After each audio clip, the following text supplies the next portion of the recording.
Section 1.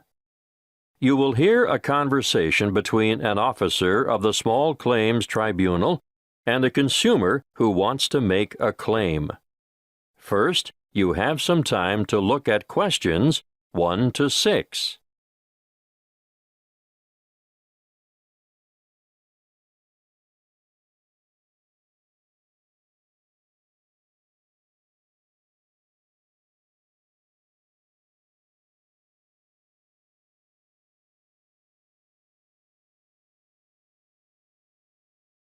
You will see that there is an example that has been done for you.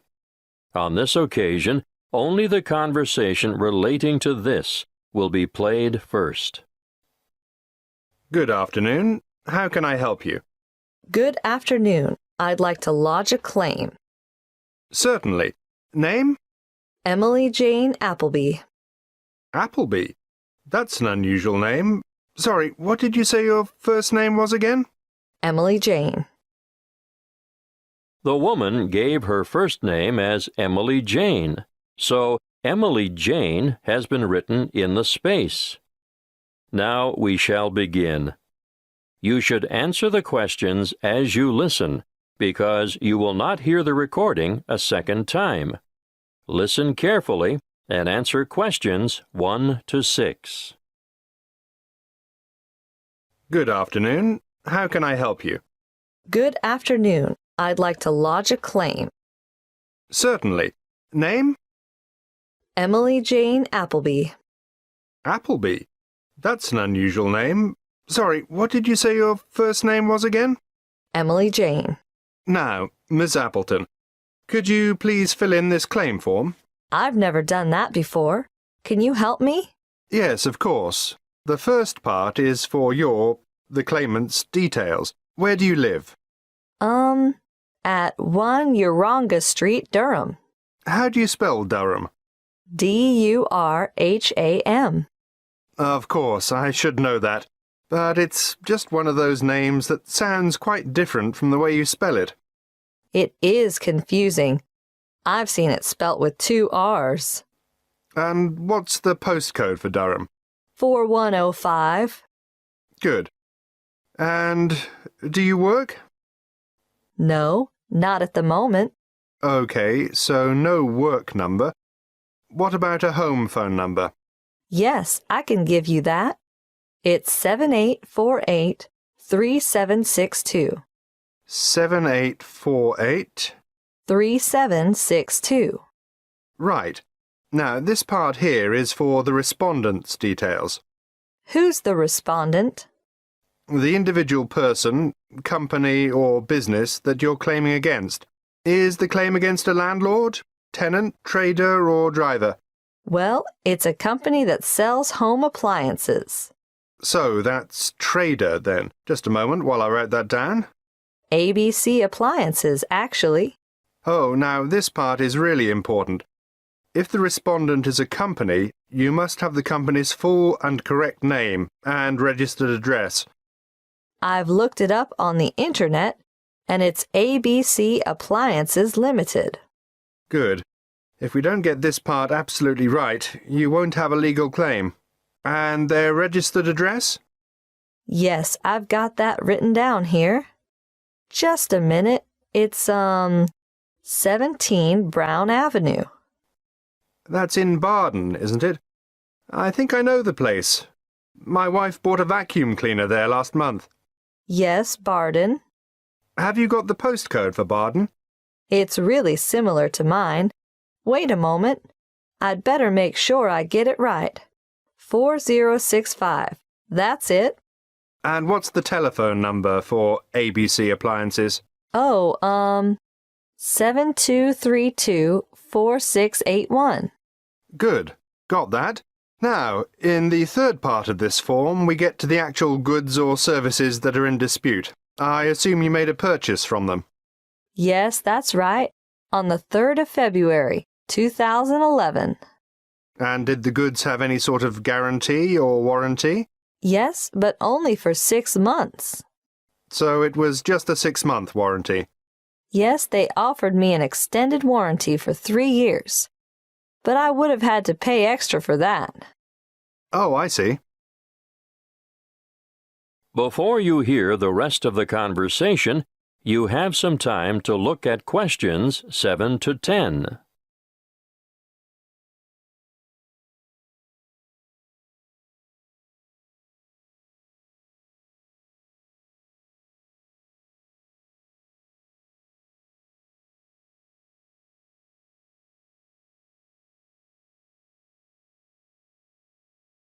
Now listen and answer questions 7 to 10.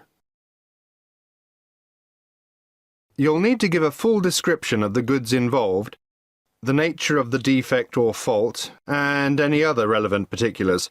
So, tell me, what did you buy? I bought a washing machine. Yes, but what brand, model, and serial number? The brand name was Mallard, and it was the Whisper model. Serial number, just a moment. I've got the warranty papers in my bag. Yes, here it is. Serial number XY303. Great. Now I need to know how much you agreed to pay. It cost £1,000. Did you trade in your old machine? Yes, as a matter of fact, I did. Okay. Now, what were you given for the trade-in? £250. So, in actual fact, the purchase price you agreed on was £750. That's right. And they delivered the goods 2 days later, on the 5th of March, and picked up the trade-in at the same time. Now, think carefully about this next question. What did the respondents say about the quality of the goods, or the way they would perform? The salesman who served me at the appliance shop said, "The Mallard Whisper model has a much shorter cycle, so it uses less power. Oh," and he added, "and it will also use less water." Is that true? Well, partly. It does seem to use less water, but both the wash cycle and the rinse cycle go on for much longer than my old machine, so I don't see how it can use less electricity. But the sales assistant also said, "This model is whisper quiet." And is it? No, not at all. It's so noisy we can't hear the television in the next room.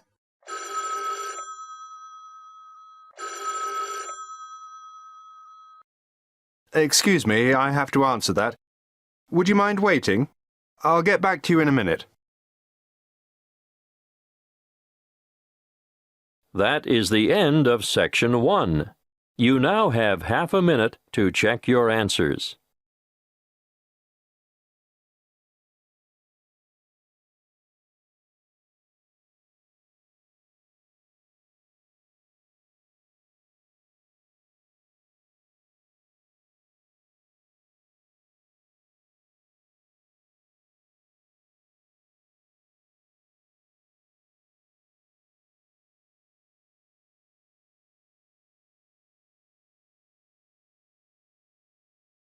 Now turn to Section 2.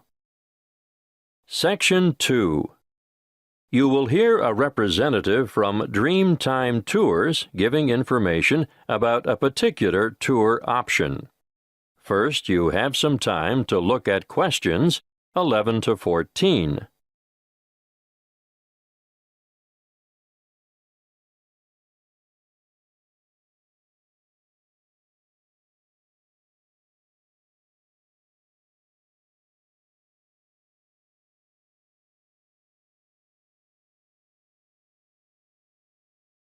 Listen carefully and answer questions 11 to 14.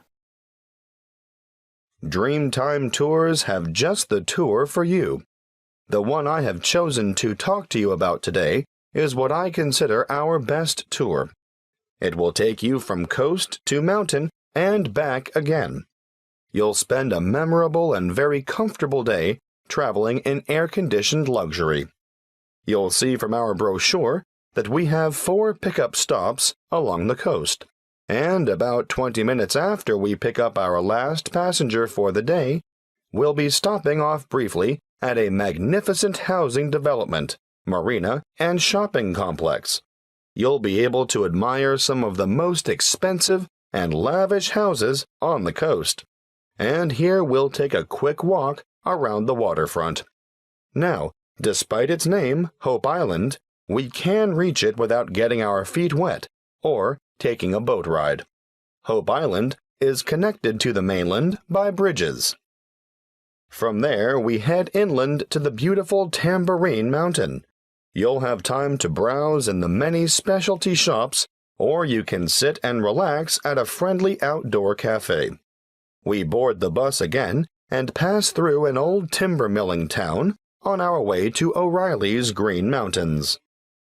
Once there, you might wish to venture across the famous Treetop Walk, which is a bridge suspended in the canopy of a rainforest. Definitely not for the faint-hearted. If you're not up to the excitement of this walk, or perhaps after you've done it, why not enjoy lunch on the balcony of O'Reilly's restaurant? Before we leave, you'll have time for a stroll through the botanical gardens, or perhaps you'd like to feed the beautiful parrots and other birds. We'll supply the birdseed.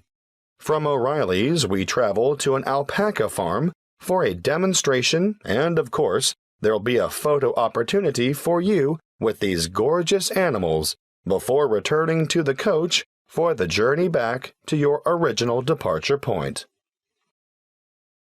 Before you hear the rest of the talk, you have some time to look at questions 15 to 20.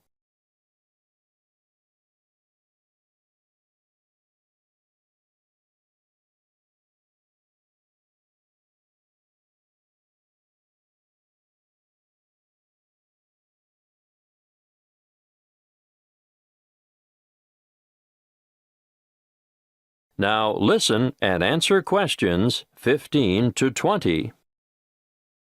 If I've persuaded any of you to sign up for this tour, take a look at our Dreamtime Tours brochure. You'll see that you can book over the telephone, or you can make reservations through the reception desk. We generally have a member of staff manning the desk from 7:30 a.m. to 9 p.m. every day of the week. Don't hesitate to ask reception staff any questions that you might have about this tour or any other tour, and be sure to make it known if you have any special needs.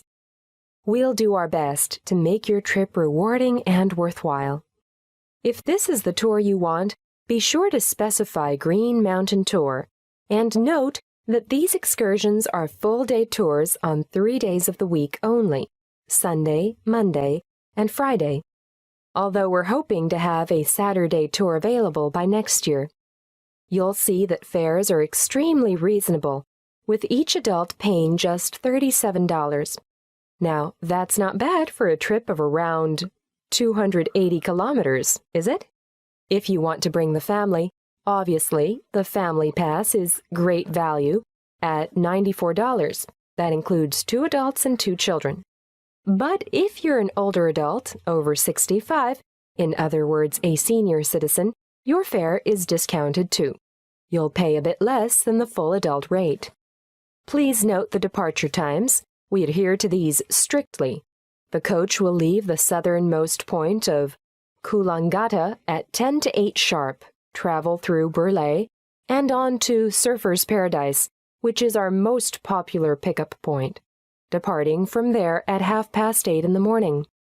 At 8:45, we make our last pickup at Labrador. May I remind you to dress appropriately for the day? Ladies, no high heels, please. Comfortable walking shoes are what is required, and I always recommend that everyone takes a light jacket because the mountain air can be quite cool compared to the heat and humidity of the coastal regions. Oh, something else I should remind you of. The prices quoted in the brochure are just for coach travel, although we can arrange for a minibus to collect you from your accommodation and bring you to the departure point free of charge. If you want to avail yourself of this service, be sure to let the booking clerk know. You will need to bring along extra cash or a credit card to cover expenses such as optional side trips, food and drink, and, of course, entrance fees to the various attractions. Well, that's all I have time to tell you. If you have further inquiries, please use the phone number on the brochure. That is the end of Section 2. You now have half a minute to check your answers.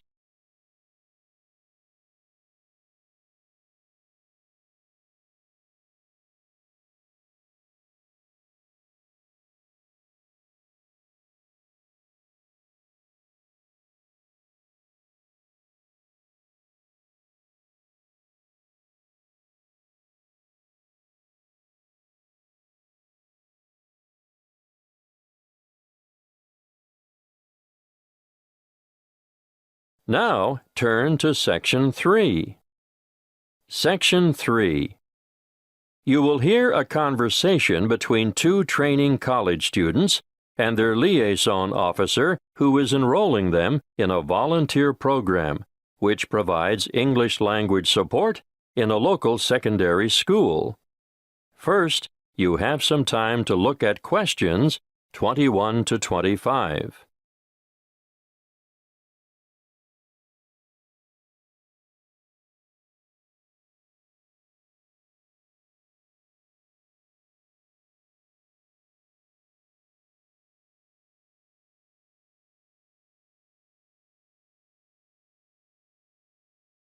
Listen carefully and answer questions 21 to 25.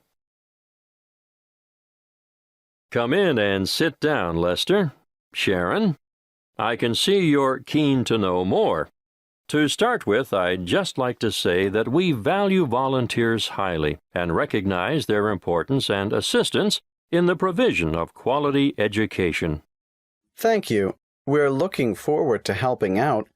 But what exactly can we do? Volunteers can undertake a range of tasks. In general, they enrich the English language program and complement the contributions of salaried staff members. Yes, but what would we do specifically? Oh, a variety of tasks. For instance, you can tutor individual students in reading. I thought that might be the case. But you can also help students edit their written responses. Great. Is that also a one-on-one activity? Oh, yes, definitely. But volunteers are also called on to assist in designated classes. And what exactly would we do there? Well, it depends on the class, of course, but usually you take on the role of an assistant. A teacher's assistant. Yes, that's it. Sounds like fun and good preparation for our own careers. Then, an enormous area of assistance is developing students' organizational skills. Yes, I can imagine that's why some of them are struggling in the first place. There's also the special needs unit. They always need volunteers there. But we have no training in special needs. That's not necessary. These students just really appreciate having any extra attention. Sometimes help with the simplest things, like holding a pen correctly. Well, that's something all able-bodied students should learn. I've noticed some of the strangest pen grips amongst my peers, and I'm sure they must end up with sore hand or shoulder muscles at the end of the day. Yes, I'm sure you're right. The other task I'd like you two to help out with is encouraging and improving the students' work ethic. Oh, I can't imagine that'll be easy. No, but it is important, and I can give you some training in that field. That'll be good. I should also point out that you'll be working alongside quality teachers at times who are not only caring role models, but excellent motivators. Well, we should learn a lot from them. Yes, the teachers you'll be assigned to are innovative and very responsive to the different needs of individual students. If that's true, they must be adept at a variety of teaching styles. Quite right. You know, part of my mission is to forge close partnerships between experienced teachers and trainees like yourselves. As far as I can see, everyone has something to gain from the exchange of information and skills, not just the students you're helping. Before you hear the rest of the conversation, you have some time to look at questions 26 to 30.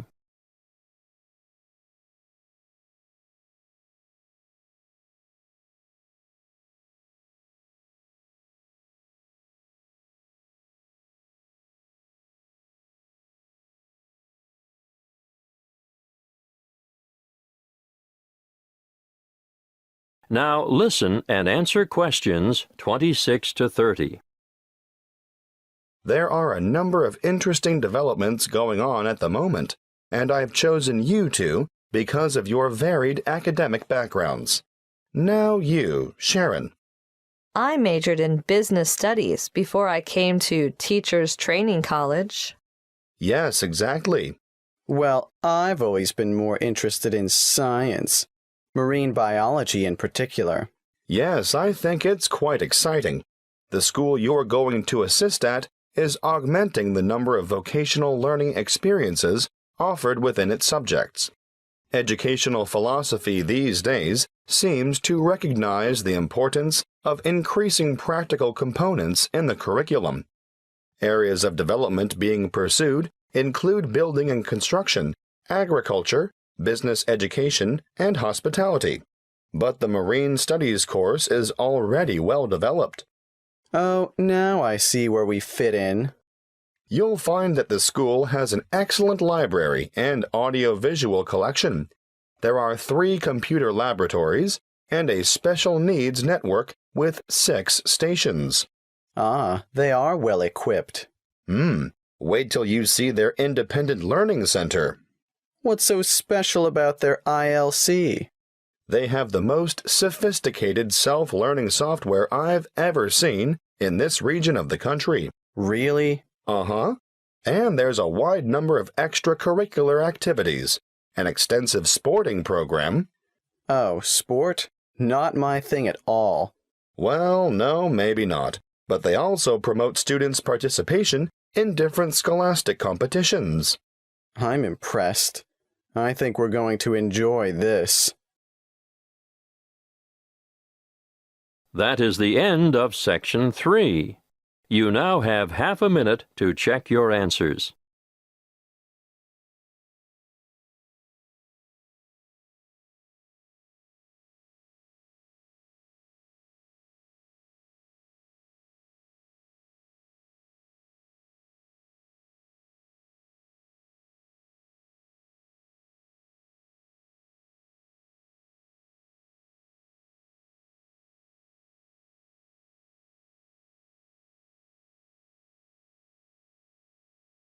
Now turn to Section 4. Section 4. You will hear a talk by a health studies lecturer on anxiety. First, you have some time to look at questions 31 to 40.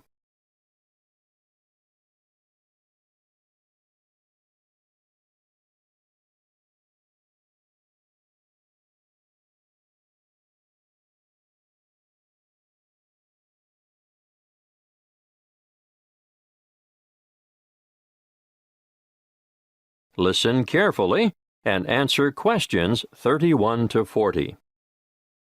My talk today is on anxiety. Anxiety is something you've all experienced at some time in your life, so you'll know that it's an emotional condition in which feelings of dread, fear, and mental agitation predominate. However, what we call an anxiety state or anxiety neurosis or phobic state, they all mean the same thing, is characterized by anxiety reactions far greater than those normally expected for the circumstances, and these reactions may be severe and prolonged. This is the most common form of neurosis in westernized countries. Usually, normal anxiety decreases with repeated exposure to the feared situation, whereas a neurotic anxiety tends to increase. Gradually, the person is inclined to avoid the feared situation and views it with increasing dread. Sometimes there may be an inherited tendency for this, but usually environmental issues are more important. The individual may have been a worrier throughout life, and a stressful condition just before symptoms set in is common. Often there is a gradual build-up of anxiety, possibly for weeks or months, before the ultimate break occurs. The precipitating cause is usually one of great significance to the patient, often related to personal events, such as bereavement, a breakup, threats to career, health, or personal integrity. What are the symptoms of phobia? Well, phobic states often develop into severe, crippling challenges that can be very difficult to overcome. The person develops a fear of certain situations. It's not uncommon to have one or more of these present at the same time. I'm going to name some frequent phobias and give you a description of their symptoms. Let's start with agoraphobia, which is when the person has an intense anxiety about venturing outside the safety of the normal home surroundings. It may be impossible for this person to ever go out alone. Their fear of public or open spaces is completely irrational, and they often end up leading very secluded lives. Claustrophobia, on the other hand, is a morbid fear of closed-in areas or places. If you see me taking the stairs instead of the lift, think about it. Am I trying to get more exercise, or am I trying to avoid the confined interior of the lift? And I'm sure you all know people who are afraid of flying. Sometimes it's the fear of being enclosed in the aeroplane itself, and you can imagine how the cramped confines of airline toilets are really bad news for these sufferers. Now I'll move on to discuss social phobia, which, believe it or not, is more common in men. It's an acute anxiety that develops when they are in the presence of others. They feel self-conscious, apprehensive, and embarrassed. If attention, real or imagined, is focused on the sufferer, he becomes uneasy and may blush, stammer, or stutter. Some sufferers even develop tremors, shaking or trembling movements of a part or parts of the body. Or another very common sign of their extreme discomfort is that they perspire profusely on their palms, under their arms, or on their feet. That brings me to the last one that I want to mention today, and that is single phobia. And no, it's not a fear of lifelong bachelorhood. This one is actually precipitated by an acute aversion to dogs, cats, spiders. You may have heard of the term arachnophobia. Well, it applies specifically to spiders, but any single thing can basically cause a strong aversion. Snakes, frogs, mice, or rats, for instance. I can assure you the list is unlimited. You name it, and someone is sure to have a phobia about it. Some people are terrified of the dark, for example, and I'm not talking about young children here. You'd be surprised how many adults are afflicted in this way. Well, I see our time is up. Next week I'll go into some of the treatments and therapies for phobias that have been used over the ages, and some of the relatively new drugs that have recently come on the scene. That is the end of Section 4. You now have half a minute to check your answers.